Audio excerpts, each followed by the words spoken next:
김미영의 7남매 홈스쿨링 일기. 언제든 집으로 오세요. 웰컴 홈.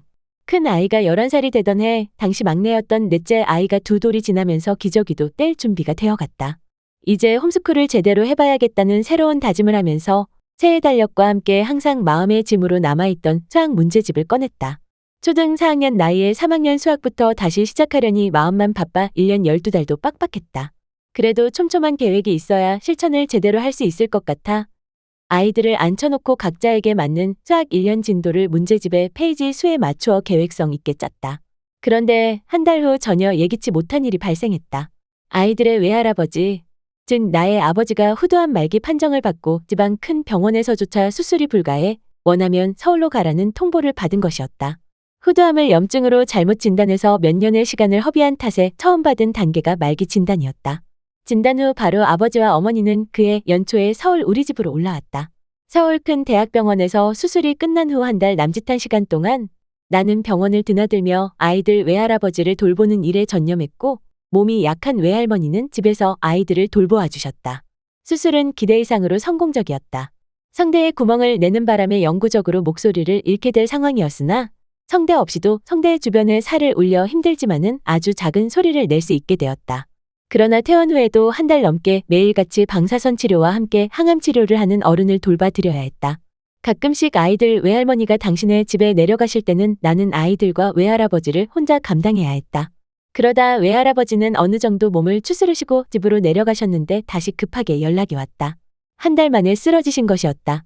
당뇨로 치솟는 혈당 때문에 잘 드시지 않아서 몸이 거의 뼈만 남은 상태로 영양실조가 왔다는 진단이었다. 다시 서울로 모시고 와서 그해 겨울 크리스마스가 오기까지 우리 집에서 함께 시간을 보내게 되었다. 아이들 외할아버지는 후두암 수술로 음식물을 넘기기 힘들었기에 아침마다 곱디곱게 간죽을 만드는 것으로 나의 하루가 시작되었다. 당뇨 때문에 음식 재료에 아기 이유식보다 더 많은 신경을 써야 했고 산책도 시켜드려야 했다.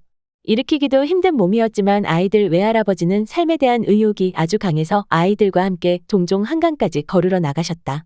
3살 막내보다도 훨씬 느린 할아버지에게 보조를 맞추어 걷고 쉬고 하다 보면 반나절을 걸어도 닿기 어려운 거리였다.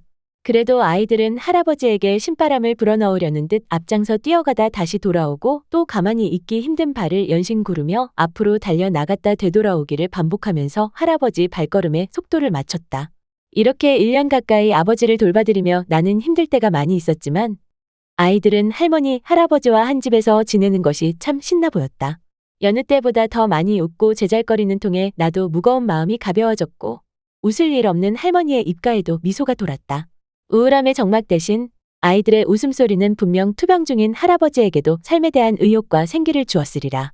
한 번은 매일 식사 때마다 할아버지가 식탁에 오시기 전 할아버지의 옆자리를 일찌감치 사수하는 큰딸에게 왜 할아버지 옆자리에 항상 먼저 와서 앉는지 물어보았다. 가래통을 옆에 놓고 연신 가래를 뱉어가며 식사를 하시는 할아버지 옆에 앉아 식사를 한다는 것은 딸인 나에게도 매우 힘든 일이었기 때문이었다. 큰 아이가 말하길 만일 할아버지가 먼저 오셨는데 동생들이 할아버지 옆에 안 앉으면 혹시라도 상처가 되실까봐 자기가 항상 먼저 와서 할아버지 옆자리를 선점한다는 것이다. 투병이 끝나고 할아버지가 매일 수학을 가르쳐 주실 때도 수술 탓에 목과 입에서 나는 냄새를 옆에서 견디기 힘들었다. 그때도 큰아이는 할아버지 옆에 바짝 붙어서 할아버지의 설명을 귀담아 들었다. 나는 또 신기해서 조심스레 할아버지 입에서 나는 냄새가 괜찮으냐고 물었다. 딸은 할아버지가 들이마실 때 같이 들이마시고 내쉴 때 같이 내쉬면 돼요라고 답했다. 아버지의 투병 생활은 그때까지도 홈스쿨링에 많은 부담과 무게를 갖고 있던 나에게 홈스쿨이란 가족이 그저 서로 사랑하며 가족답게 살아가는 과정이라는 것을 가르쳐주는 계기가 됐다. 1년 동안 아이들은 학습적인 공부는 하지 못했고 1년치 달력에 그려놓았던 촘촘한 수학 페이지 수도 공들여 끄적된 낙서처럼 되어버렸지만 아이들은 할머니, 할아버지에 대한 사랑을 배려라는 것으로 표현하는 법을 배웠다. 또 아무리 힘든 투병의 그늘도 가족이라는 사랑의 따뜻한 울타리를 넘보지 못한다는 것을 함께 배우게 됐다. 할머니, 할아버지 키를 훌쩍 넘어 커버린 아이들은 지금도 할머니, 할아버지를 끔찍이 아끼고 위한다. 나도 어색해서 하지 못하는 사랑해요라는 말을 안부 전화를 드릴 때마다 입에 달고 있다. 아이들이 어릴 적에는 뭘 잘하거나 못하는 것 때문에 아이들과 신경전을 벌였고 아이들의 학습력이 홈스쿨의 열매인 양 착각할 때도 있었다. 그러나 아이들이 자라면서 홈스쿨링을 함께 한 엄마들과 10대 후반 아이들 문제의 고민을 나눌 때 우리는 어떤 가정을 만들고 있는가를 고민하고 있는 모습을 발견하게 됐다. 우리가 아이들에게 가졌던 공부 잘하는 것에 대한 염려 역시 얼마나 쓸데없는 고민들이었는지. 아이들이 커갈수록 우리 홈스쿨 엄마들은 우리가 만들어가고 있는 집이 아이들이 세상에 나가서 가장 힘들고 어려울 때 생각나고 언제든 돌아오고 싶고 또 돌아올 수 있는 가장 따뜻하고 편안한 집인가를 생각했다. 우리가 최선을 다해서 키웠더라도 진로를 찾아 집을 떠난 아이들이 밟게 된 세상엔 홈스쿨 상황들과는 비교가 되지 못할 정도로 감당하기 힘든 상황들이 많이 있었다.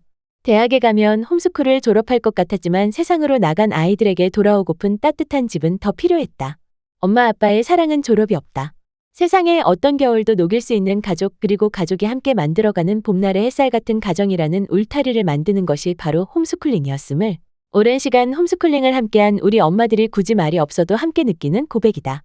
어떤 경우에도 아이들을 사랑하기를 포기하지 않는 살을 내어주는 눈물의 기도가 이 울타리를 만드는 재료였음을 서로가 잘 알기에 손만 잡아도 눈빛만 나눠도 서로의 마음에 큰 위로가 된다. 남편과 나는 홈스쿨을 통해 이루고 싶은 소망을 그리고 우리 집이 그렇게 되길 바라면서 현관문을 열자마자 마주하는 벽에 큰 글씨를 새겨놓았다. Welcome home. 우리 부부가 홈스쿨을 통해 이루고 싶은 소망이자 우리 자녀들에게도 물려주고 싶은 유산이다. 더 칼럼니스트